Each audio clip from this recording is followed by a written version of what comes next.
오늘은 그 렌즈 삽입술 그 중에서도 아이실에 대해서 이야기를 좀 해봐 드릴게요. 자, 우리 눈이 생긴 모양이, 자, 이게 각막이고, 이제 우리가 밖에서 보면 눈에서 보이는 홍채가 이렇게 있고, 그 다음에 뒤쪽에 수정체가 이렇게 있습니다. 그렇게 해먹에 이렇게 360도 매달려 있는 것 같은 그런 구조물이라고 보고 있으면 되고, 그 다음에 여기 이제 모양체 소대가 이렇게 달려 있어가지고 눈이 이렇게 생겨 있습니다. 렌즈 역할을 해주는 구조물이 두 개가 있는데 1번이 각막이고 2번이 수정체인데, 우리가 눈이 많이 나쁘지 않을 경우에는 단순하게 각막을 깎아가지고 시력 교정을 할 수 있는 방법이 있고, 근데 눈이 너무 많이 나쁘거나 아니면은 각막에 어떤 문제가 있어가지고 각막을 손을 대지를 못할 경우에, 그렇다 그러면 방법은 뭔가를 렌즈 역할을 해주는 구조물을 넣어주거나 아니면 안쪽에 있는 수정체를 건드리거나, 그 두 가지 방법밖에 없거든요. 이 수정체 자체가 가지고 있는 멀리 보고 가까이 보고를 조절을 해주는 능력 자체를 없앨 수가 없기 때문에 렌즈 역할을 해주는 걸 넣어서 교정을 해주겠다. 그래서 개발이 돼 나온 게 소위 이야기하는 후방 안내렌즈 삽입술이 되겠습니다. 자, 근데 이제 후방 안내렌즈 삽입술을 일반적으로 많이 걱정을 하는 부분들이 뭐냐 그러면, 자, 첫 번째, 20대부터 시작을 해가지고 렌즈를 넣어주는데, 그럼 우리가 평균 수명이 보통 80까지 기본적으로 산다라고 보면, 이 렌즈를 넣어줬을 때 50년 이상 렌즈가 눈에서 아무 문제를 유발시키지 않고 있을 수 있을 것이냐, 그런 부분들이었는데, 지금 2003년, 2002년, 3년 이럴 때부터 이제 활발하게 우리가 이 렌즈 삽입술을 시작을 해왔고, 지금은 이제 중간에 홀이 있는 렌즈로 다시 업그레이드가 되어 있는 상태인데, 그 이후부터 지금 한 20년 가까이 시간이 지났는데 특별하게 그런 문제가 없고, 이 렌즈의 재질 자체가 돼지 콜라겐을 이용한 합성 물질이기 때문에 신체 친화력이라든지 생체 친화력이 굉장히 높아서 이 렌즈를 장기간 넣어 놓더라 그래도 사실 눈에서 어떤 문제를 유발시키거나 이러지는 않습니다. 자, 그러면 이 렌즈 삽입술을 해줬을 때 그럼 어떤 문제가 생길 수 있을 것이냐라는 부분들이 있어가지고, 자, 그럼 렌즈를 결정을 해주는 부분에 있어가지고 제일 중요한 부분들 몇 가지를 먼저 살펴보게 되면, 첫째, 뭐 도수. 렌즈 도수를 어떻게 결정을 해줄 것이냐. 정해져 있는 제대로 검사를 하고, 이렇게 렌즈 도수를 결정을 하는 프로그램에 데이터를 입력을 하면 사실 크게 문제가 되지는 않습니다. 그런데 더 중요한 부분들이 뭐냐 그러면, 렌즈의 크기를 어떻게 정할 것이냐가 사실은 제일 중요한 부분들이 됩니다. 렌즈의 크기는 그러면 어떻게 있습니까? 쉽게 이야기를 해서 대중소가 있어요.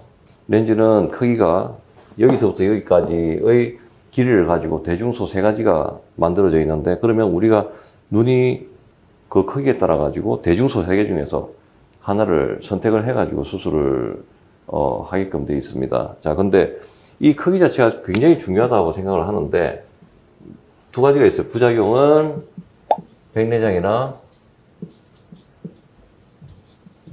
녹내장이 생길 가능성이 있습니다. 이 크기와 백내장이라든지 녹내장이 바로 직결되기 때문에 크기를 어떻게 결정을 하느냐가 되게 중요한 부분들이 있고, 백내장은 두 가지 때문에 생길 수 있어요. 첫 번째는 렌즈를 이렇게 넣어줬을 때 뒤쪽에 있는 수정체랑 가령 마찰이 나거나 부딪히거나 이런 부분들 때문에 생기는 외상성 백내장이 생길 수가 있는 부분들이고, 첫 번째. 두 번째는, 자, 이 수정체가 숨을 쉬어야 되는데, 그래서 활발한 대사 활동을 해야 되는데, 이 수정체가 숨을 쉬기 위해 가지고는 눈 안쪽에는 물이 차 있거든요. 물 순환이, 여기 있는 물이 이렇게 순환이 잘 되도록 그런 목적으로 렌즈의 크기가 어느 정도는 확보가 돼야 된다라는 부분들이 있습니다. 자, 근데 사실은 두 가지 부작용 중에서 더 무서운 부작용이 뭐냐 그러면 녹내장입니다. 녹내장이 생기는 이유는, 자, 이 렌즈가 크기가 지나치게 크게 되면 어떤 문제가 생기냐 그러면, 지금 보시면 이런 식으로 렌즈가 앞에 구조물들을 미는 상황들이 벌어집니다. 렌즈가 크면 앞쪽에 있는 전체적인 구조물 자체가 이 렌즈의 모양에 따라 가지고 이렇게 밀려버리는 상황들이 되고, 그래서 렌즈를 만약에 자기 눈보다 지나치게 크게 넣거나 이랬을 때는 녹내장의 위험이 커지기 때문에, 근데 문제는 녹내장은 병이 진행이 되는 것 자체를 자기가 인지를 하지를 못해요. 제일 우리가 걱정을 하고 이제 겁을 내는, 두려워하는 부작용들이 되는 거고, 그래서 이 녹내장이라는 부분들을 예방을 하기 위해 가지고, 그런 부분들이 생기는 걸 최소화하기 위해 가지고 렌즈 사이징이라는 부분들에 대해서 굉장히 신경을 많이 쓰고 있습니다. 그래서 이 크기를 이제 어떻게, 그러면 자기 눈에 맞는 크기를 잘 정할 수 있습니까? 라는 부분들인데, 그냥 밖에서 우리가 외관상으로 확인을 할 수 있는 크기는 이 전체 눈의 크기 정도밖에는 확인을 할 수가 없어요. 그래서 바깥 안쪽에 있는 구조물의 크기를 확인을 하기 위해 가지고 초음파를 이용을 해 가지고 눈 안쪽의 크기를 측정을 하게 됩니다. 그렇게 하면 여기서부터 여기까지 크기가 얼마인지, 또 아니면 이 안쪽에 여기서부터 여기까지 크기가 얼마인지, 이런 부분들을 우리가 확인을 할 수가 있기 때문에 이러한 검사들을 다양하게 동원을 해가지고 환자분한테서 가장 맞을 거라고 판단이 되는 렌즈를 정해가지고 수술을 하게 됩니다.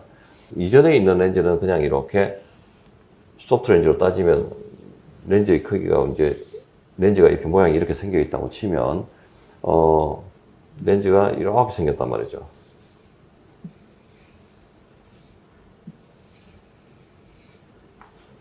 자, 그래서 여기가 아까 이야기했던 이 공간에 이렇게 끼게 되고, 여기를 통해 가지고 우리가 물체를 보게 되는 그런 구조가 생겨 있는데, 그래서 예전의 렌즈 같은 경우에는 이렇게 판으로 되어 있기 때문에 물이 만들어지더라도 새 나올 구멍이 나중에 여기가 렌즈가 막아버리면 없으니까 어떻게 하냐 그러면 여기다가 이렇게 홍채 성형술이라고 해가지고 구멍을 내줍니다.